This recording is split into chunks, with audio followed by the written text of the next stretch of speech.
How to block someone on Evony, the King's Return. Hello everyone, welcome back to Tech for Gamers. If you are looking for a way to block someone on Evony, then the process is quite easy. First of all, launch open the Evony game on your device. Once you're inside the home page of Evony, go ahead and click on the three dots at the bottom right corner and click on Friends.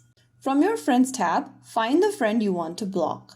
I'm just going to select this friend over here. Once you're inside their info page, click on the two human icons at the top right corner and click on Block. From the pop-up, select Block and the selected player will be blocked. Blocking someone is private. They won't be able to know that you've blocked them. You can use the block feature to avoid spam or toxic players. Keep your friend list clean so that you can focus on enjoying the game. That is how you can easily block someone on Evony, the King's Return. If you found the video helpful, don't forget to like, share and subscribe to our channel. I will be back again in the next video. Thank you for watching.